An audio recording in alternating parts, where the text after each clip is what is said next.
Buenos días, estimados alumnos. Es un gusto recibirlos en esta nueva clase o sesión virtual de clases. El día de hoy vamos a conversar sobre un tema interesante. El día de hoy vas a comenzar a conocer de términos interesantes que van a ser valiosos para el desarrollo de tu proyecto de investigación en cuarto y quinto año.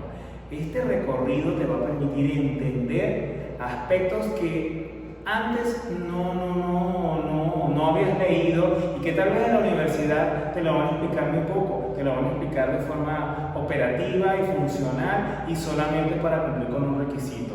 Pues quiero invitarte a que vengas de la mano conmigo o que vayas de la mano conmigo en este viaje conceptual a través de estas diapositivas y te permitas entender sobre los paradigmas que son las formas de conocer. Bien. Vamos a hablar del pensamiento filosófico, vamos a repasar un poco lo que hemos conversado en las otras clases virtuales y en la sesión presencial que pudimos disfrutar hace una semana. Fíjate, el pensamiento filosófico, ese que ya viene desde la Grecia antigua, desde los filósofos contemplativos como Tales de Mileto, Anaximandro, Empédocles. Bien, ese pensamiento filosófico que después puedes conocer a través de Sócrates, Platón, Aristóteles y otros filósofos, ¿verdad? Tuvo un desarrollo, pero ese desarrollo no fue fácil porque el pensamiento filosófico o reflexivo es propio de la filosofía y tiene unas características especiales, no solamente cuando ocurre, sino unas características que le llevan a una razón de ser. Y a veces eso no funciona si lo intentas llevar a una vida cotidiana. Tampoco es sencillo explicar el pensamiento filosófico estableciendo pues, una cronología, es decir, una cronología que es un sistema de fechas organizado, y menos bueno conversarlo con teoría simple, aunque mi intento a través de esta clase y en la experiencia educativa que vamos a desarrollar en la asignatura a lo largo del año académico, pues intente recurrir a simplificarte la teoría que existe para que puedas entender lo que pues forma parte de un contenido esencial en tu preparación. Pero no resulta una tarea fácil. Fíjate, el pensamiento filosófico ocurre, cuando hay pensamiento filosófico, ocurre una construcción y desconstrucción constante del pensamiento.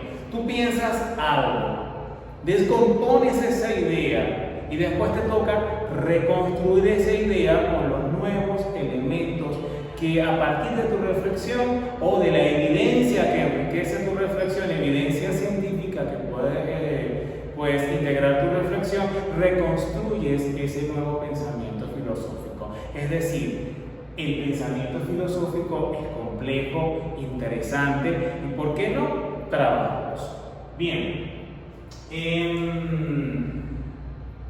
el pensamiento humano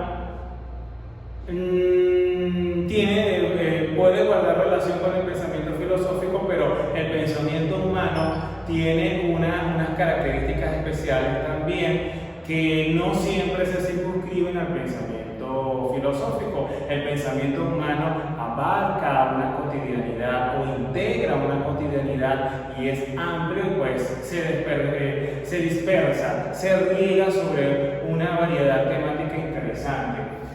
El pensamiento humano y el pensamiento filosófico también tienen características o elementos característicos especiales. El pensamiento humano es una forma de raciocinio con limitaciones. De raciocinio hablamos de razón que surge en tu reflexión, en tu momento silencioso donde te sientas a colocar en perspectiva todas las cosas sobre las cuales pues quieres considerar y reflexionas sobre eso en silencio. Por ejemplo, si te asignan una tarea, pues haces una reflexión de los tópicos de esa tarea. Te sientas en silencio a pensar por qué el tema es importante para ti y por qué el tema no lo es. Ese es un momento de raciocinio, pero que tiene ciertas limitaciones porque los seres humanos pues no tenemos un alcance ilimitado. En cambio, el pensamiento científico surge como una necesidad humana. Fíjate, el pensamiento científico surge como una necesidad del pensamiento humano. Muchos de los aspectos que el ser humano razona, pues procesa en forma de raciocinio, necesitan del pensamiento científico para ser respondido.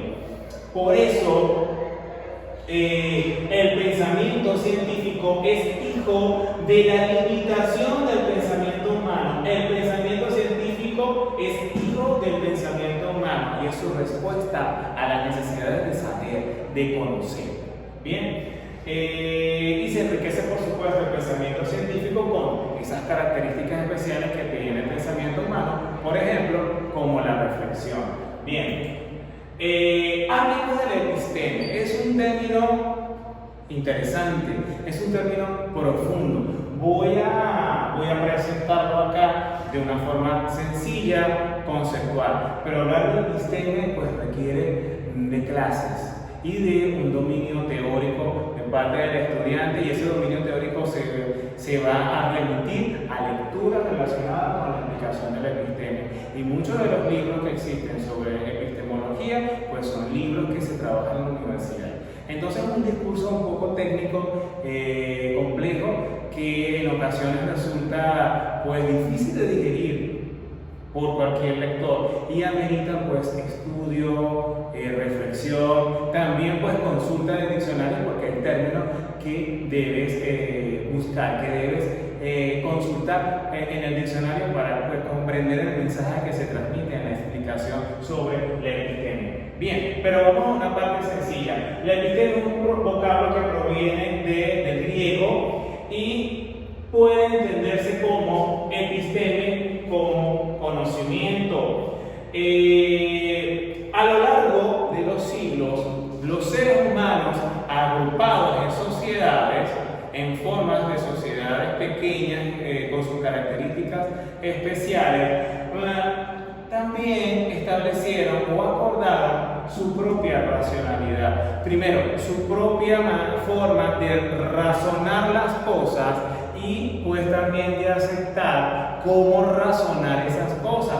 Imaginemos la Edad Media. La Iglesia Católica en la Edad Media y hasta cierto, bueno, de la Edad Media también en el siglo XX, en la época de nuestros abuelos, pues la Iglesia Católica tenía fuerza y no era aceptado, por ejemplo, que un niño que no tuviera papá, pues llevara el segundo apellido de la madre. Era una forma de convención social que cambió con el tiempo y que en la actualidad no es así. Pero bueno, la sociedad del tiempo, marcada un poco por las directrices de la religión, pues razonaban la forma de vivir de una forma especial. Así, con ese ejemplo, pues de esa manera las sociedades acordaban qué razonar y cómo razonarlo, también dentro o en el momento de producir conocimiento científico, pues lo acordaban.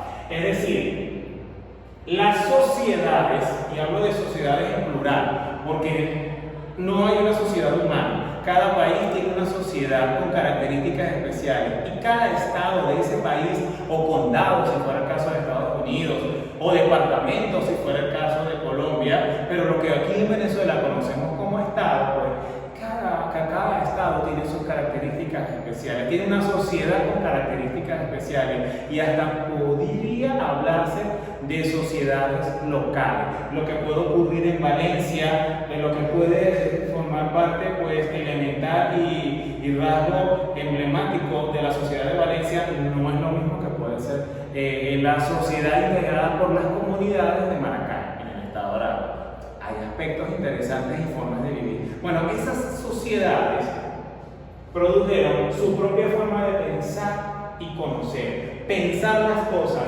conocer sobre las cosas, ¿a partir de qué? De un raciocinio.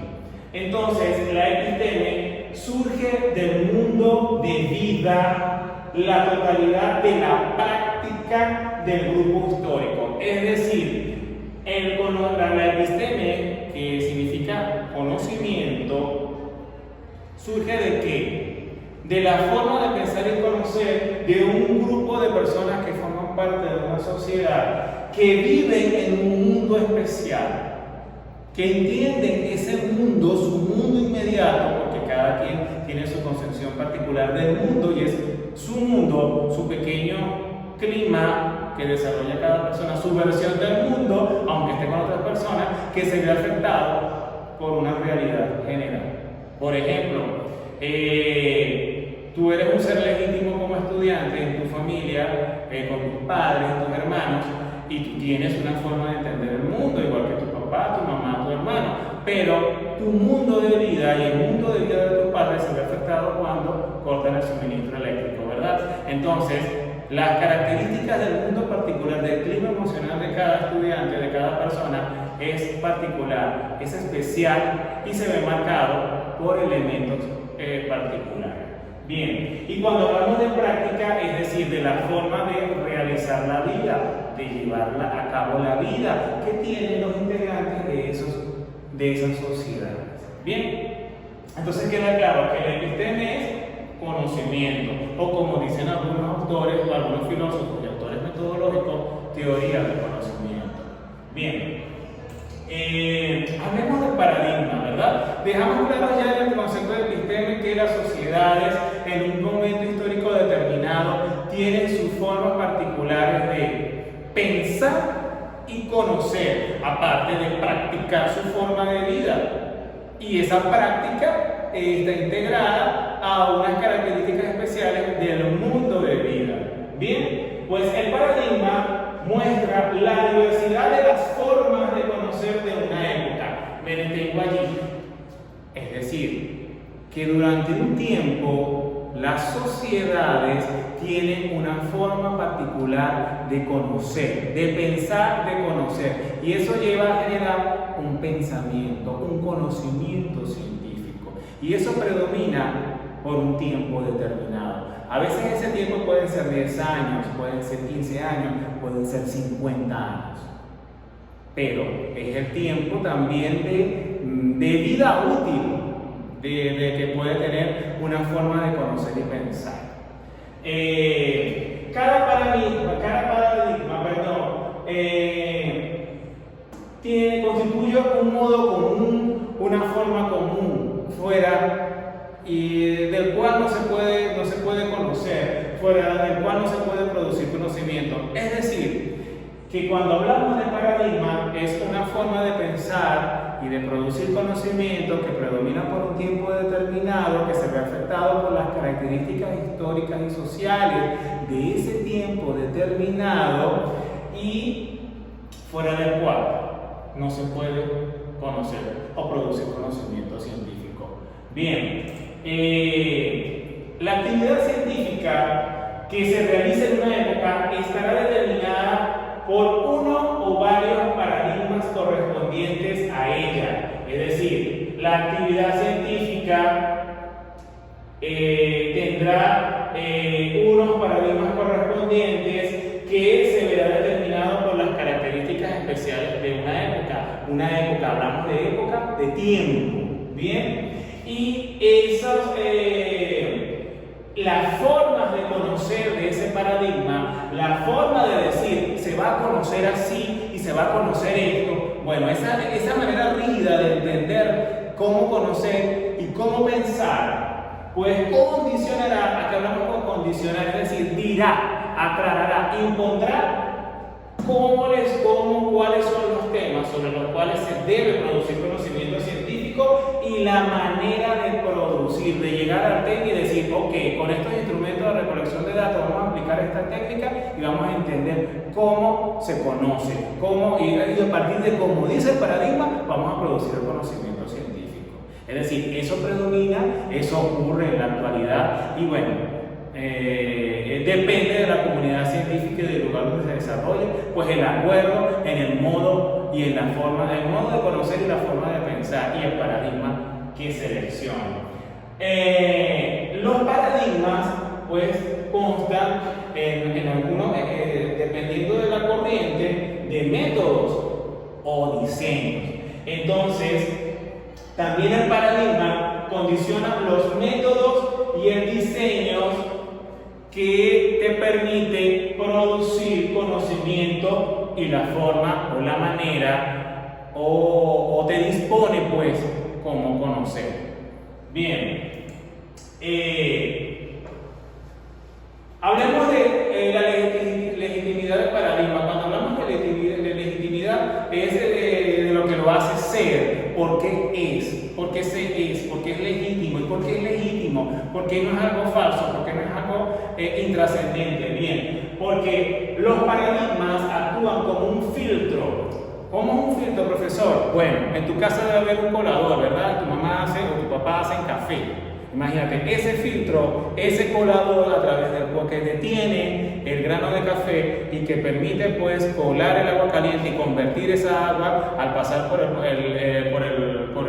producto natural en café, pues esa telita es un tamiz. Eso permite, es decir, hay una barrera allí con unos huequitos especiales que te dice esto pasa y esto no. Bueno, los paradigmas actúan así, como filtros. Esos filtros nos permiten ver lo que hay dentro de la racionalidad del que quiere conocer y determina qué es verdad y qué no es verdad. Y así, pues, en ocasiones eso puede permitir o impedir que lo nuevo, lo diferente, llegue a la mente del científico que estudia.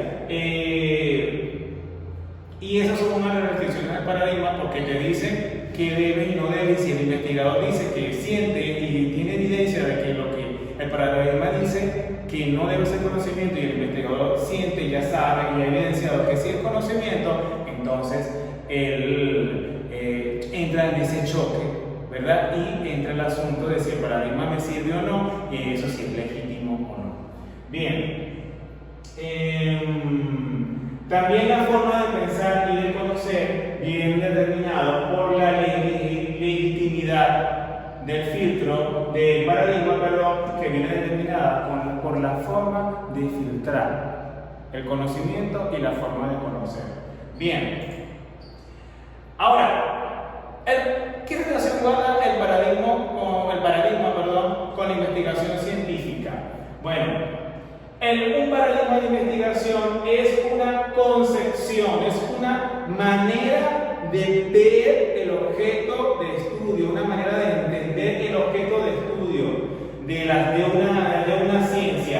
Y el paradigma, pues, a partir de entender el objeto de estudio de una ciencia, te permite pues, establecer los problemas para estudiar desde la naturaleza de ese objeto, la naturaleza de los métodos que permiten conocer ese conocimiento y de la forma de explicar. El paradigma te dice cómo explicar, cómo interpretar y cómo comprender pues, los resultados que se te arroje el proceso de investigación, es decir, una vez que apliques las técnicas y los respectivos instrumentos que te van a permitir pues, recoger la información, recolectar los datos o la información. Vamos a dejar la clase de los paradigmas hasta aquí porque es un tema interesante, hasta cierto punto denso y es necesario conversarlo poco a poco porque al profesor Franklin pues, y a todos tus profesores nos interesa que ustedes comprendan pues, la importancia de los paradigmas, se aprendan un poquito y de una manera sencilla qué es un paradigma y eso te pueda acompañar a lo largo de tu vida. Bien, hasta aquí esta sesión académica virtual. Gracias por tu atención. Nos vemos en la siguiente semana presencial. Es un gusto para mí, es un momento de felicidad poder interactuar contigo a través de este medio. Quedo atento por el grupo de Telegram para tus preguntas y bueno, también por el aula virtual. Gracias por tu atención. Hasta pronto.